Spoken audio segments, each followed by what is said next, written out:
I'm an aspiring jazz pianist. This fall I will be attending the music conservatory at Juilliard. Typical for one of my interests, I didn't have many friends my age. Instead of playing sports or finding a girlfriend, I spent weekends jamming with people 3 to 4 times my age. We play at a bar the next town over, and after 4 years of playing there, my Saturday night performances have become a family tradition. Every week my mom bakes a treat and we bring it as an offering to the crowd of regulars. People would take turns joining for a set and then take a break to drink. The best performers were easily Tony, a retired studio sax player with no common sense and almost as little hair, Lou, a drummer who always wore tinted shades even inside, and the couple Adam and Ella, who traded fours better than any duo I'd ever heard. The rest I would describe as fans, people who wished they learned to play, and people who wished they never stopped playing. My favorite regular customer is a man named George, whom everyone else called Old Georgie. George's appearance, age, and mannerisms had me believing several times that he had died while listening to us play. The ancient man could sit statuesque for an entire 20-minute jam without blinking or saying a word. Then as my turn at the keyboard ended, he might suddenly grab my arm and compliment a rhythm I had played over an hour ago. George was strange for sure, but he also gave me the best advice of any keyboardist I had ever met. For example, one night I sat next to him muttering under my breath about being unable to find the right notes. "You don't make notes," he told me, "you make sounds." A lot of the advice was like that. I'm not sure I could explain how it helped, but with each anecdote he made, another piece of the puzzle clicked in place for me. I'm not sure I could have gotten into my top school without George's strange remarks. The old man also claimed to have connections with many jazz legends. Most of the performers assumed he was lying though, and teased Georgie about it constantly. Between every other song, one of the players would ask out to the audience how they compared to some famous musician. Most of the time, George would just grunt, but occasionally he would provide an honest comparison. "Be glad you don't play like Miles Davis," was one of his more iconic takes. 2 weeks ago, I decided it was time to figure out the truth. During one of my breaks, I went over to George and sat down next to him. He didn't react and continued staring out into the distance. Loud bebop music threatened to drown out my words. "Thank you for your advice the past couple of years. I wouldn't have gotten into school without it." I wasn't sure if he could hear me through the noise, but I continued anyway. "You know, I've heard a lot of rumors that you played keys for Cannonball Adderley." "Yep," he replied after a long pause. "Miles Davis too?" I asked, trying to draw out the conversation. "Yeah, I did some sets with him a couple of decades back. Couldn't stand the guy, but he was alright with a horn." "Why don't you ever play with us then?" "I don't play anymore." George's gaze remained distant, but became less focused. "Why not?" "Why? It doesn't matter why. I met someone that changed my perspective, that's all." His last words were loud enough to get looks from the people around us. I didn't say another word, but the damage was done. George waited till the end of the set, then left and didn't come back. After the jam, I went to Tony and told him what happened. His eyes widened, acknowledging what I had done. Oh, he does not like it when people bring up his past. This made me feel even worse. "Is there anything I can do?" I asked.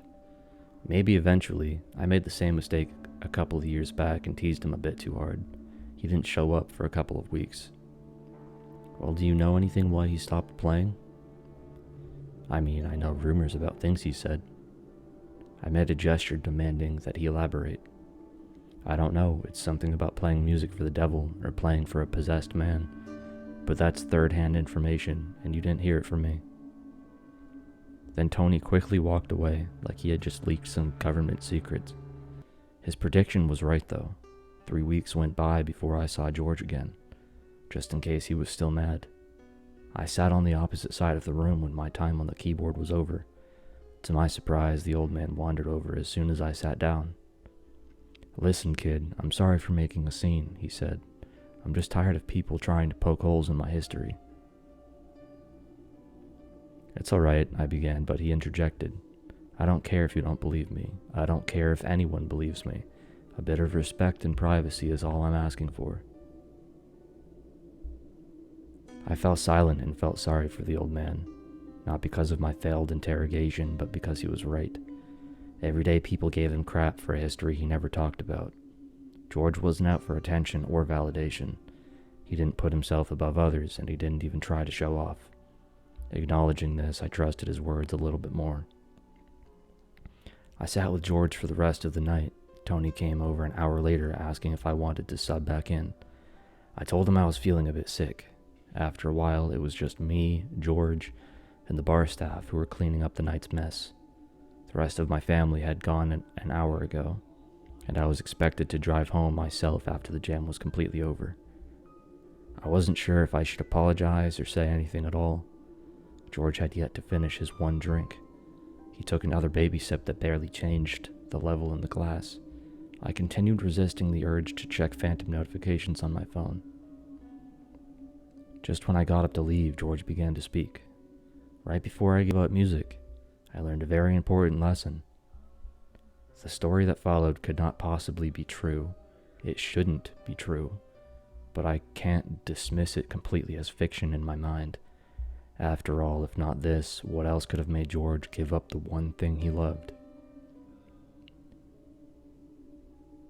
It was from a man I met playing in Chicago, a week or two after my 25th birthday.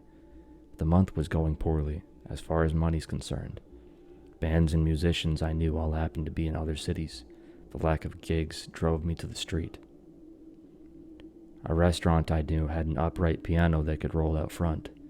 The owner, Ernie Davis, was a longtime friend of mine. He paid me by the hour for drawing in customers. I was a hit. I knew I was. There was always a crowd around me. Once I established a routine, people would even show up early in the morning and wait for me to start playing. One night a man pressed his way to the front of my audience wielding a violin case.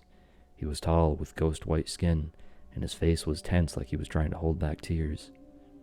I judged the man as an academic and hated him on first impression. I might have been biased as a self-taught pianist and an uneducated man, but jazz didn't have the same reverence back then. His type called it dirty, and you certainly couldn't learn the style at Juilliard.